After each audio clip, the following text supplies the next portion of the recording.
So you want to become an entrepreneur but don't know how. So I've made over $10 million in my business since 2012, and I don't have any employees and have consistently been doing 7 figures a year.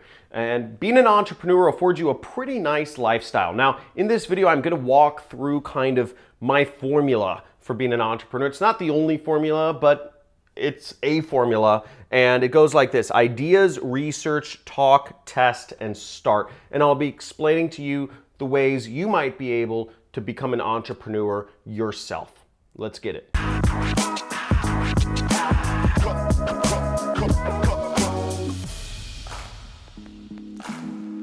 Dude, becoming an entrepreneur is a great decision. First off, it's not an easy decision. It's not an accepted way of life.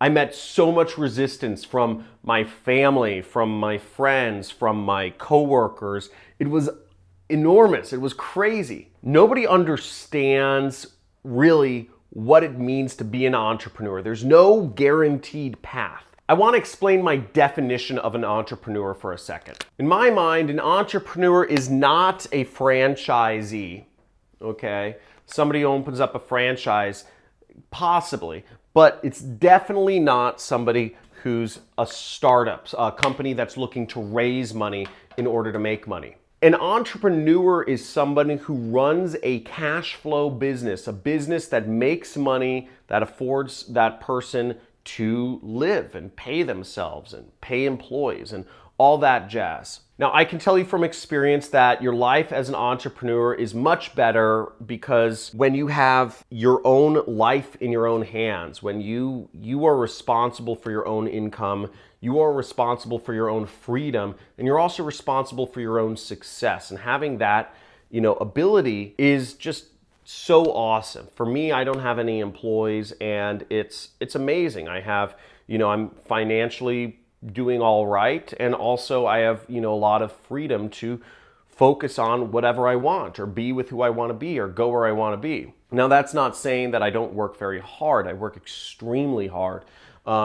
And here's how I would start if I was giving advice to somebody else to start and become an entrepreneur. So number one is ideas. You want to get all your ideas out. And ideas meaning what is an area of business or life that you feel that you can add value in? What is something where you can do something better than whatever is currently on the market, okay? It may be that you can create a better bird feeder. Okay, you have ideas for creating a better bird feeder because you don't like the bird feeders that they sell in Walmart. Or maybe your idea is more of an invention. It's like maybe it's a little robot that cleans up dog fur around your house. A robot that specifically cleans up dog fur around the house that people might want to purchase. Or maybe your invention is whatever. It's a new type of, or maybe your product that you want to sell as an entrepreneur is sort of like a handmade good. It's a unique style of lighting fixture. It's a unique type of furniture piece for people's houses. Whatever it is that you're selling. So whatever those ideas are, just lay them all out of what sort of areas you believe you could be an entrepreneur in. The next step is research, okay? Go out and look at similar companies to yours that you want to start. Again, if going with the example of if you wanted to sell art, find other artists and see how they're selling their art, see how they're coming across to customers, how are they getting their patrons or their customers, whatever that is. If you're selling a bird feeder, see how, do the research into where you would sell that bird feeder. If you want to sell it into Walmart, do your research into how you actually sell into Walmart. How do you meet somebody from Walmart? How do you get on their radar so that you can have a meeting with them in Bentonville? How do you perform that meeting? What are they looking for? What sort of cost structure? What sort of margins do they want to make? All of this information you can find on the internet. You can do an unbelievable amount of research on a business before you started on the internet, but you want to understand all of the different sides of the business. Who are the suppliers? Who are the vendors? What sort of costs? What sort of margins are you dealing with? Are you going to be cash flow negative? Are you going to be cash flow positive? What are the terms that your vendors and suppliers get? You can look up a lot of information, okay? There's no reason not to do research. If you skimp out on doing research, you're not taking your business seriously. Research is the most foundational element of any business. Understanding the ins and the outs of the players in an industry is super important. If you want to sell hot dogs in New York, you better know, where do you get the hot dogs? Where do you get the hot dog stand certification? You know, do you have to have food inspections, etc.? There's so many laws and regulations and vendors and suppliers, and you can find this information simply by calling them up or doing research or whatnot. Talk to other company owners in your space. If you're selling art, talk to a few artists. Ask them how they sell their products. And also keep in mind, you know, what I didn't address here is, what is your goal?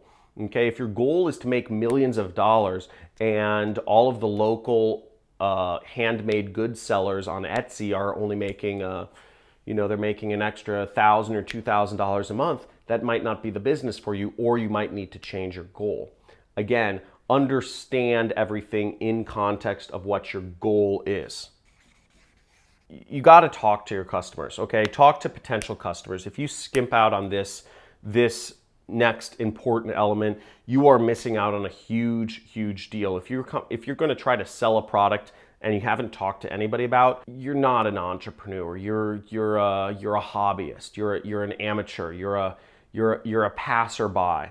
Real entrepreneurs actually survey and talk to their customers. Not survey. I'm sorry. You actually have like verbal conversations with potential customers. If your product idea or if your service idea is not actually going to if it's just something you concocted in your mind but it has no basis in what customers actually want, you're crazy. You're crazy. It's funny because I do some angel investing and I see these startups every day. They're young kids, they're right out of college, and they have some idea. They're going to create the Uber for movers, or Uber for, home movers. Maybe it's a good idea, maybe it's not. But I ask them if they've ever talked to any potential customers, if people actually need this. I say, have you talked to people who are actually moving, and ask them why they, didn't consider using an app? It's craziness. Most people starting companies just come up with an idea and they say, oh, there should be Uber for movers. But when asked, like let's say a college kid, they would say, oh, it's too expensive, or they've never done the research with actual people, okay?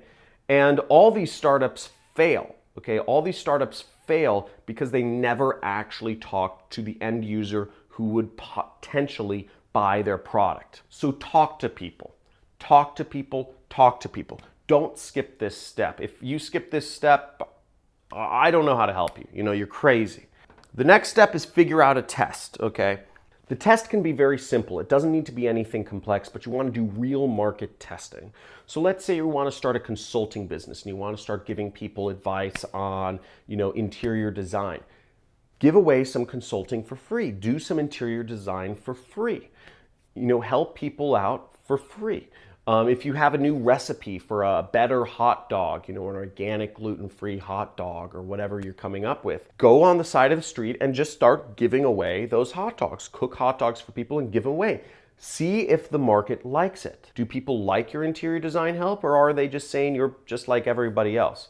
Because if you're not creating something that's adding a lot of value to the world, it's going to be an uphill battle. Generally speaking, you want to blow people away with the amount of value you give them, or you want to figure out, what do people find most interesting about your consulting, your hot dogs? Maybe you gave away these hot dogs, but what people really liked the most was your homemade bread buns, okay?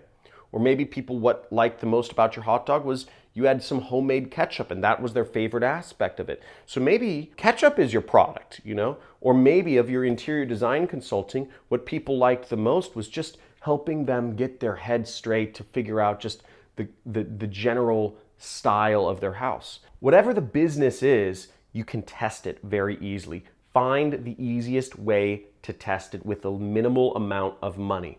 Again, I put up ads when I'm marketing a product. I put up ads without even having anything for sale, just because I want to see if the market is interested in buying whatever product I have. And this brings me to the last element of being an entrepreneur. To become an entrepreneur is just to start, okay? Just to start. Start selling. If you've Post some ideas. If you've done your research and found the business is viable and other people are making the amount of money you want to make, you have an idea of all the vendors and suppliers, you've talked to people, you've talked to maybe company owners as well as potential customers and asked them if this is a real need for them, and you've also tested it. Again, testing is the most important part because people lie. You can talk to 10 close friends and ask them about your business, but they'll say, oh, it sounds great. But when it actually comes to buying or using your services, nobody might. But the last element is if your business fits all of those different 4 things, is just get started. Just get started and don't turn back for at least 3 to 6 months. Don't look behind you. Don't doubt yourself. Don't lack self-confidence. Don't second guess yourself. Don't second guess yourself because your husband is second guessing you. Don't second guess yourself because your wife is second guessing you. Don't second guess yourself because your parents or your family or your friends or your coworkers are second guessing you. Just get started and don't look back and figure out a way to make this business work. Because if it fits all those criteria, you have something very valuable in your hands. You have something that can offer the world a lot of value, and you deserve to give it to them. If you got some information from this video, make sure to give it a big fat like. Subscribe to my channel if you'd like more information. I do a lot of videos on affiliate marketing and making money online. I've made millions of dollars online as an entrepreneur myself, and I teach others how they can do the same, and doing it with 0 employees. I don't have anybody who works for me, and I live a pretty nice life. So next thing is leave a message in the comments.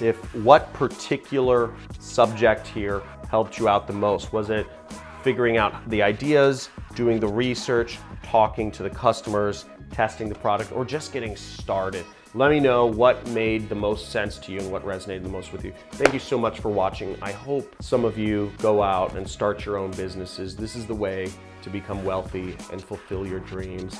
And just by being on this video, I acknowledge you and appreciate you for being an amazing human being. Go forth and prosper.